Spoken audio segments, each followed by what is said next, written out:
Salut everyone! 2 weeks ago, I did upgrade my 5950X to a 9800X3D. And I've been tweaking it, I've been playing with it, I've been enjoying it. On paper, it's supposed to be the king of the CPU for gaming. And also some review gave it a really good, a grade when it comes to productivity. So, was it really worth it at the end of the day? Is this CPU really la crème de la crème when it comes to gaming and productivity? Let's get into it. As always, let's start with a little bit of context. 2 weeks ago, I made a video about the real reason why I decided to upgrade. And after upgrading and reviewing everything around this 9800X3D, I kind of figured out that there is a little bit more to it. Actually, there is a way more to the CPU that what I thought it would be, to be clear. So already, just to enlarge the perception, when it comes to upgrading right now, I do believe that upgrading your CPU is still the best cost efficient, I would say best return on investment when it comes to upgrading any part in your actual PC right now. And the reason behind it is the fact that DLSS and FSR are now kind of a requirement when it comes to gaming for the latest game. So if you look at this resolution table here, and you will get my point really soon, is that whether you are running in 4K or in 1440p, like my resolution right now, or even in 1080p, most of the latest game, they use an upscaler. And whether you are using an NVIDIA card or an AMD card, what you will notice is that at the moment you use an upscaler, the resolution drop drastically. That's their whole point, right? You start from a really lower resolution and you rebuild the image with AI. And when you think about it, the lower resolution really does not depend on the GPU. It depends on the CPU. So if your graphic card can run FSR or DLSS, and there is a high chance your graphic card can run any of these upscaler, what is really the limiting factor become the CPU. And when you look at the price of the graphic card nowadays, I'm thinking that, buying a CPU might be the better option there, even if you have to buy a motherboard and extra memory. The return on investment will be, in my opinion, way better. Another factor which is really important, especially for the NVIDIA user, is the overall improvement of DLSS. Now there is DLSS 4, which is available for all the owner of the RTX type of card, from the RTX 2000 series to the RTX 5000 series.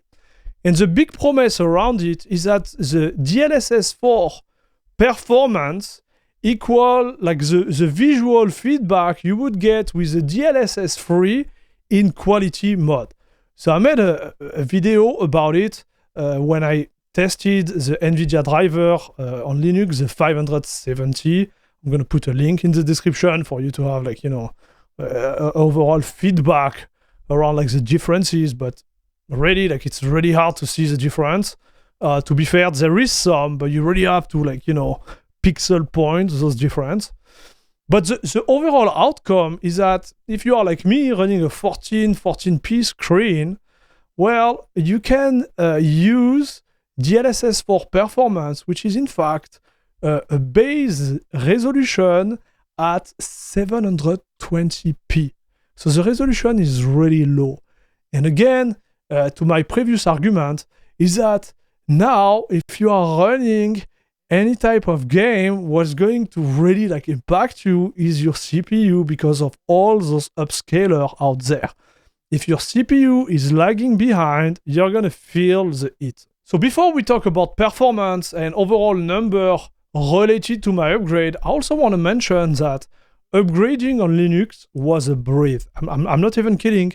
So I just had to switch my motherboard, CPU, and RAM in my case, start the PC, remove the secure boot from the BIOS, like go through like the setting up of a BIOS, which was like pretty straightforward. And I was able to boot straight up to CachyOS. I had nothing to do. So on paper, because CachyOS has different repository, depending on the version of your CPU, I still had to do extra work. I won't cover that in this video, but it was super easy. Switching repo and reinstalling all the package, it took me like 10 minutes max. For most of the other distro out there, which doesn't have any differentiation based on your CPU, they just use like the normal optimization versus what CachyOS provide. Well, you just have to switch motherboard, make sure secure boot is off, boot on your Linux installation, and you are good to go. So this was a really great experience. And yes, switching CPU was a breeze on Linux. When it comes to Windows, I tried to reiterate the same thing using my old installation from Windows. And no, it didn't work out. So I was able actually to boot on Windows 11, but the experience, even after reinstalling the chipset driver, was just a mess. So I had to reinstall clean, and then everything was working, obviously, but it's still like, had to put me through the whole process of installing Windows again.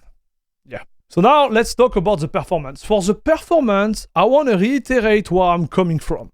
I'm coming from a 5950X, which is, in my opinion, like a godly bean.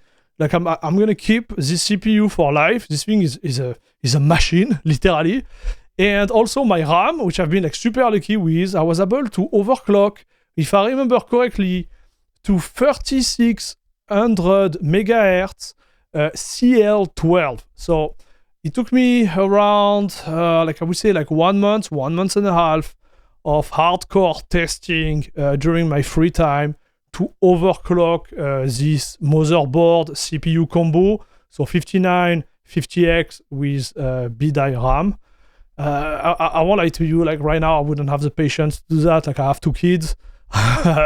But what I'm trying to explain to you is that I was really lucky because this 5950X and this RAM were one of the best, I would say, like beans, RAM, and chip out there.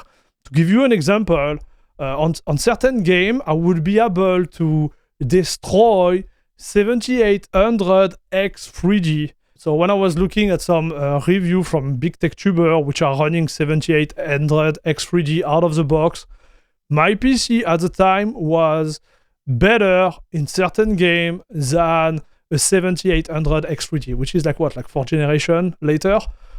So it was a pretty good one. So obviously I was not beating the 7800X3D in every game, because otherwise I wouldn't have, had to upgrade.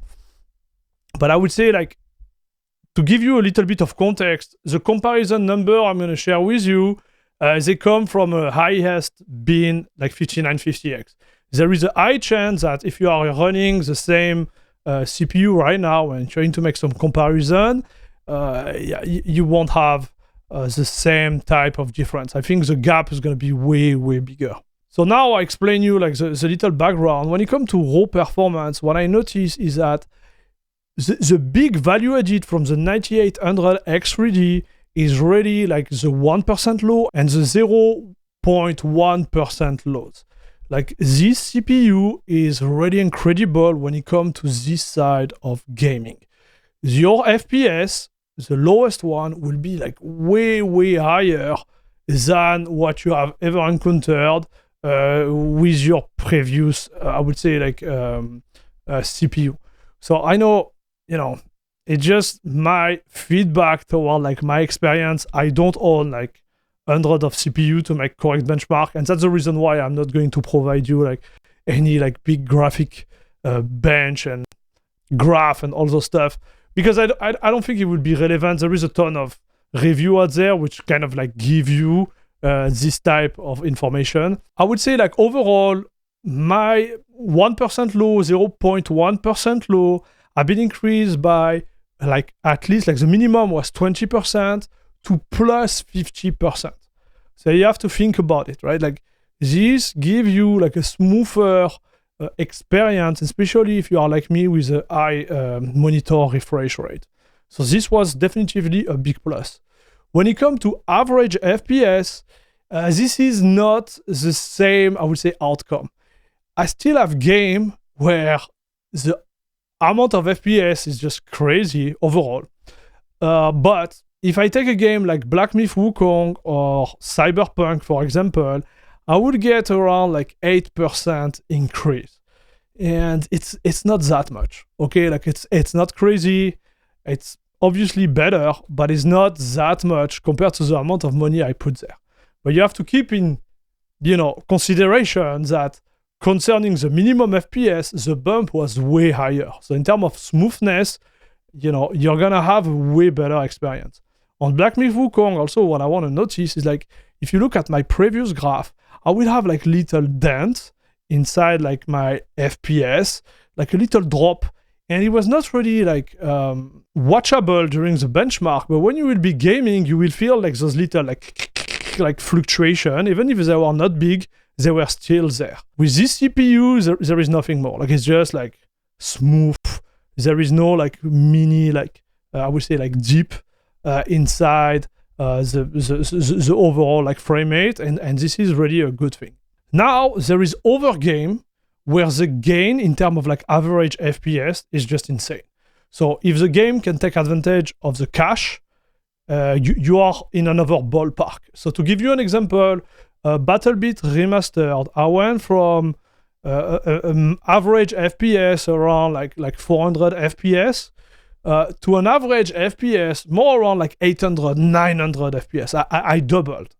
And my highest FPS will be around 700, 730. Here, it went up to 1100, 1200 when you reach like the top FPS. So this was just crazy. Another game which was also like crazy was Counter-Strike. I was already around like 350, 400 FPS. Now it's more around like 550, 600 FPS with the same settings.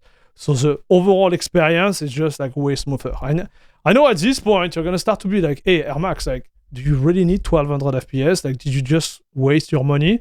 And we'll get there. We will get there, guys, because it's actually amazing. And last game, Shadow of the Tomb Raider, which is a native game. So no DLSS involved, nothing here, like just straight native. I got an overall uplift of 20-25% when it comes to the benchmark. It's just push the FPS to another level. Do I really needed it for this title? Not really. It just gives you like the overall trend, right?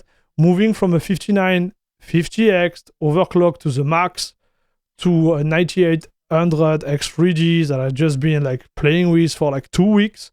Overall, it's gonna be around like average, depending on the game you play, between plus 8% to plus 50%, 55% FPS for the average FPS. And for the rest, it will be more like 20 to plus 50% for the 1% low and 0.1% low. So overall, there is a raw improvement in terms of performance. This raw improvement is going to be really depending on whether or not you are using DLSS, whether or not like the game can take advantage of the cache, and whether or not the game is not like GPU limited, like right off the bat. So now let's talk about overclock. So overclock was a little bit on the frustrating part, and I'm going to tell you why. Like whether you really want to push the 9800 X3D to the max or not, whatever like type of overclock you use, because there is like 3 types of overclock right now that exist. If you want me to go deeper in this type of detail, I can make a video about it. But like from the 3 type of overclock I went through and the different option, I decided with a simple like PBO approach. And to be fair, like it's not really like scalable. So when you think about an Intel CPU or even the non-X3D AMD CPU, there is a real advantage related to overclock. Here, not really. The 3D cache, whether you are setting up the RAM to be like high frequency, whether you are putting it at a 6,000 megahertz or 6,400 megahertz or even like 8,000 megahertz, it won't have a huge impact in game. You're gonna get maybe like 1 or 2% on the average FPS and the same on the minimum. So sometimes the minimum are a little bit higher because you use DLSS. So it kind of like give you a little boost. But compared to the amount of work you have to put into like playing with the timing, playing with the CPU and everything I've done for the last 2 weeks, it's not worth it. Like I want to be honest with you guys. I also believe like my CPU itself is not a great bean. I was not able to reach 6,400 megahertz 1:1, like the ratio between the memory and the Infinity Fabric. Like I was not able to do it. I was locked around like 3,100 for the CPU. I couldn't go higher than 3,200. So, no, like not the best CPU there, but still, like even when I was able to overclock it, it was not fully stable, but I was able to run some benchmark, obviously. And so this benchmark, it was not worth it. It was just not worth the hassle of going through this overclocking phase. Because gaining like 2% after having to fight with your RAM and your motherboard and your CPU for like 3 weeks, no. You're gonna certainly like see over video about user pushing the CPU to 5.6, 5.7 gigahertz, but then the return on investment, it's just not worth it. Like it doesn't scale like linearly. So yeah, the wall, you reach it at 5.2 gigahertz, 5.4, and then So now let's talk about a point which is, in my opinion, one of the most important points related to this CPU, at least for my usage. What I notice is that this CPU runs cold. And when I say cold, it's like it doesn't get hot at all. Compared to my 5950X and even like my 8700K, which has had like a delete on it, this thing runs so cold. So I was barely able to reach the maximum like 90 degrees Celsius temperature while doing benchmark, while overclocking the RAM to 6200 with tight timing and having like PBO to the max. I didn't go there for whatever reason. It was still like super cold. I'm running a Arctic Liquid 360 all-in-one like cooler on top of it, so it's a decent cooler, but it's not even like a crazy custom cooler, right? It's a good cooler, but it's not like insane. And like the experience has been awesome. So to give you an idea, when I'm running like Shadow of the Tomb Raider, I will be running around like 40 degrees Celsius to a maximum of like 55, 58 degrees Celsius during the bench. The only time the temperature will spike is during loading. You are in a loading screen, it's loading some file, boom, you're gonna have a temperature going higher, but just for the time of the loading screen, and then you're gonna be like fine. So this is really good, right? Because you have to think about comfort of usage. I can be in my room gaming and I won't have the fan blowing up hot air, making like extra sound. Like it's just really calm.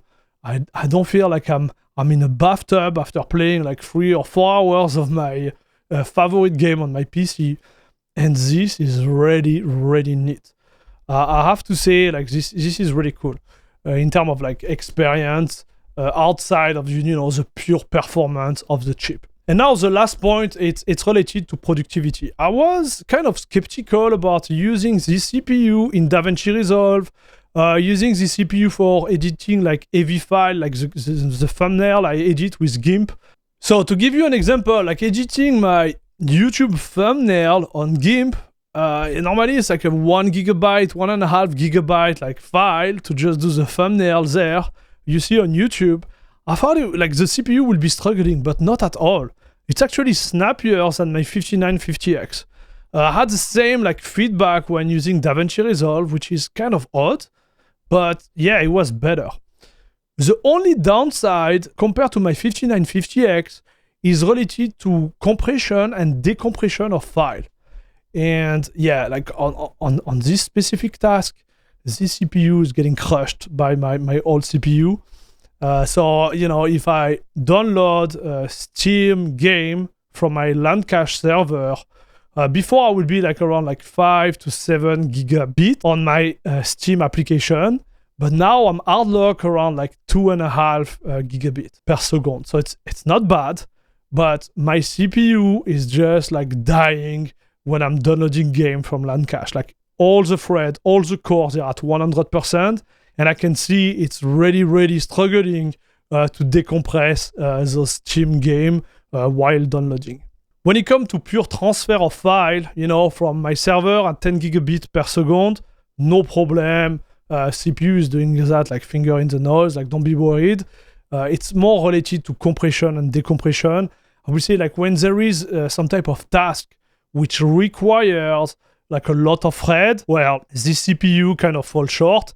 This is what we were expecting, obviously, but something to notice, like if you are using application, I would say maybe like Blender, which are like taking a lot of thread or any of those one, you might be impacted with a 9800 X3D, or for example, like if you are compiling, yeah, it's gonna be a little bit longer. But for all the other applications, especially like the one related to image or video editing, like this type of thing, you're gonna be golden. Like I'm actually super impressed. So was it worth it in the end? For me, the answer is clearly yes. I don't regret at all. Even if it was a lot of money, even if I had the chance to buy the motherboard, the CPU, and the RAM at MSRP, which is like kind of like incredible those days, it was really worth it. It was worth it because I couldn't even gain this type of performance by buying a 5090 because most of the new games, they use DLSS. So I'm pretty sure like I would have like huge issue with my 5950X and a 5019 in this, you know, type of setup.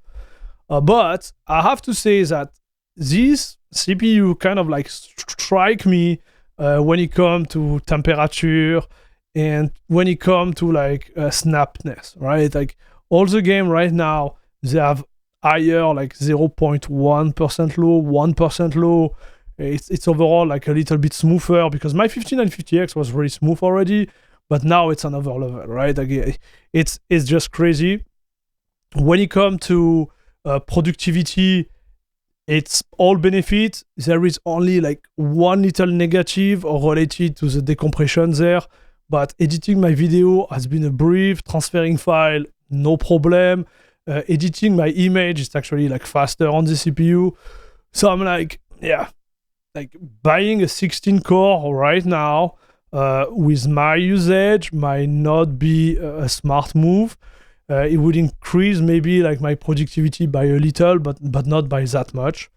So, you know, 9800 X3D for me, definitely a go. It will be also like a great plus for the channel because now like we have the best CPU on the market. I'm going to be able to provide like the best of the best benchmark out there and to give you really like a good feedback towards the game and the gaming experience. So this is really good. Do you need to upgrade? This is a real question. I honestly can answer this question. It depends on the CPU you are using right now, depends on the graphic card. What I can say though is that this CPU is pushing my 4090 RTX to its max most of the time. I think right now my combo is really solid for the coming years. I'm still curious to try the 9950X 3D. I'm going to try to put my hand on one of those because, you know, why not? But so far, I'm super happy about the CPU. I will definitely recommend it if you come from a, you know, like a generation of CPU which is like 5 or 6 years older. It's gonna give an incredible boost to your machine. But yeah, like overall, this is a banger. So guys, let me know what you think in the comment below. Don't forget to put a thumb up. If you want to support the channel in any ways, there is my Patreon, there is a YouTube membership. I want to say again a big thank you to all the financial supporters of this channel. You guys are the best. Thanks a lot for your support and see you in the next one. Bisous, bisous.